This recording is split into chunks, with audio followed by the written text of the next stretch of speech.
And apologize, kinda, for the theme tonight. This is being recorded on Monday, the 23rd of February, I think it is. Yeah, when you retire, the dates don't mean a lot anymore. I've been talking a lot about the Proud Boys. This is a right wing group which is present in Canada and the United States. Of course, they were named as a terrorist group by the Canadian government a few weeks ago. We'll go over that a bit before I move on. And I've been pushing back a little bit on the need to label these guys a terrorist group, and I've been roundly criticized for doing that.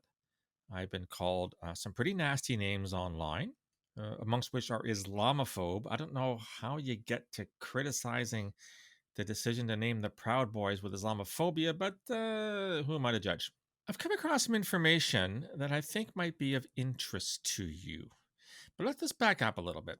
The Proud Boys have been around since the middle of the 2010s. 2016, I believe, is when they were created by a Canadian called Gavin McInnes. They're much larger in the United States than they are here in Canada.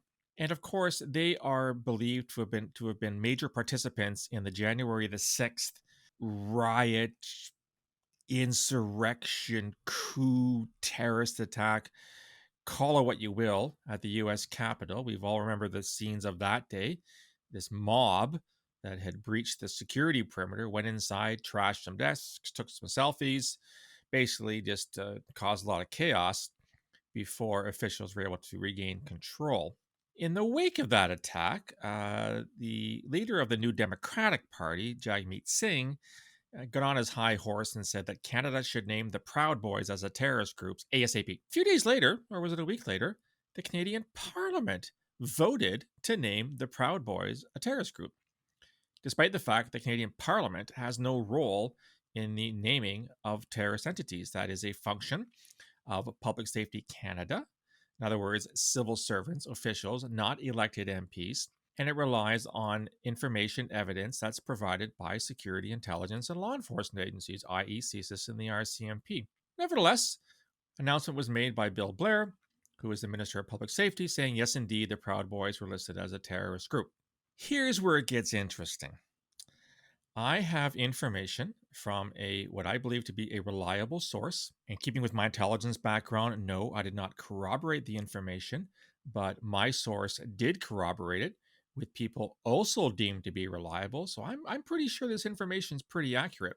According to my source, an official with the Canadian government essentially told the bodies that normally collect the information, evidence, etc., on which these decisions are made to list terrorist groups, they were told, you will find the Proud Boys a terrorist group. I will find him. You will justify your decision. I will find him. Despite the fact that the agencies that provide the information went back and said, we don't have a strong enough case to do this. So let me repeat that.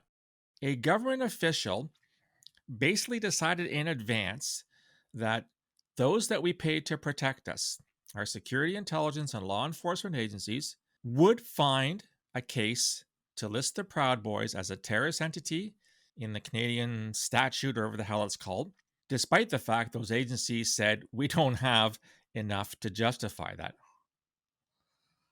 So we have an unelected civil servant deciding who's going to be a terrorist group and who's not. What is of interest to me is that the agencies in question either haven't had enough time or simply do not believe that the Proud Boys qualifies as a terrorist group in the same way that other groups like, I don't know, Islamic State, Al Qaeda, Al Shabaab, the FARC in Colombia, ETA in Spain, although I think ETA is kind of a moribund kind of terrorist group. So the people that are supposed to make the decisions for us, the ones that actually have the information, said they didn't, and yet the decision was made to list the Proud Boys as a terrorist group. Is it just me, or is there something wrong here? Another piece of information for you. I have another source that told me that similar items, similar decisions are being made by MPs, by cabinet ministers, and being forced upon security, intelligence, and law enforcement agencies. In other words, you will do this. You will find this. You will agree with us. I will find him!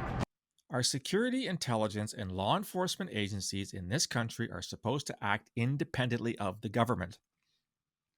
They're not supposed to be dictated to by the government. And if they were, how the hell can they do investigations on government ministers or members of parliament where there are scandals, where there are allegations of crimes being committed?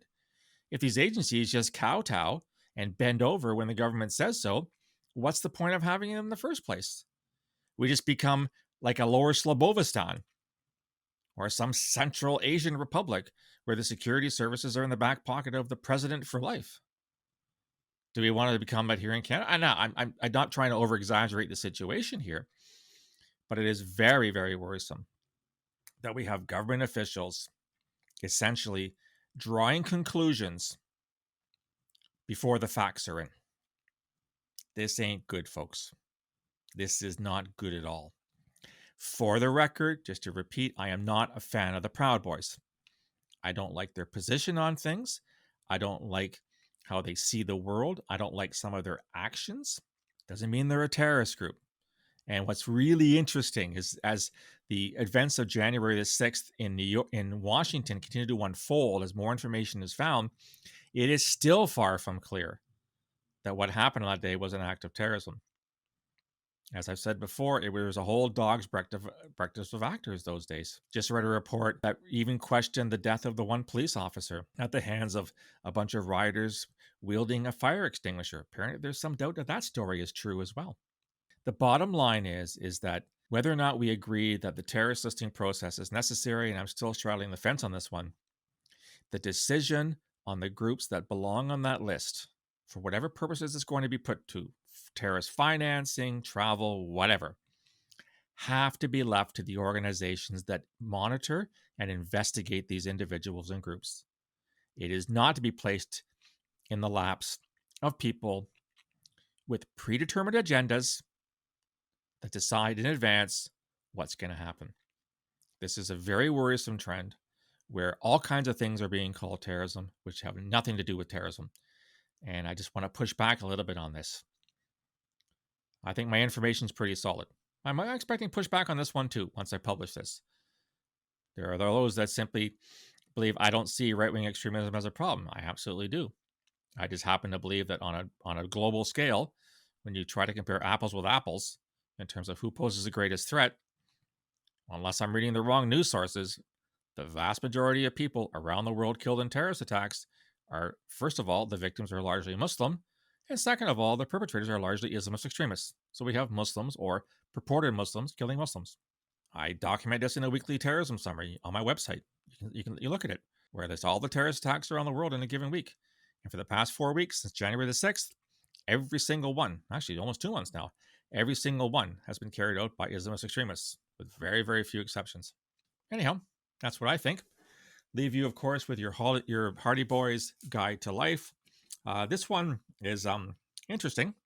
It comes from the, what's this one called? It comes from the, hang on a second here. I can't read that. The Melted Coins. Oh, Melted Coins. Just because someone is educated, it does not mean he is trustworthy. Well, I could go on for eons about that. Let's just leave it at that. Just because you're educated doesn't mean you're trustworthy. I want to recognize the 2009 Team Canada jersey. Anyhow, if you want to get back to me on this one, about the Proud Boys, and this should be listed, you can reach me on email, borealisrescue@gmail.com, or on Twitter at borealissaves. You can also find me on LinkedIn and Facebook. If you like the content, want to get more, go to the website, borealisthreatandrisk.com, hit the subscribe button. You get all the content free of charge, and you'll get content before people do, such as the top 10 worst terrorist group names, and my review of some of the Marvel movies when it comes to terrorism. Also want to point out you can buy my newest book, The Peaceable Kingdom, A History of Terrorism in Canada, from Confederation to the Present. You can order it right on the website. Love to hear from you. I'll talk to you again soon. Until then, stay safe.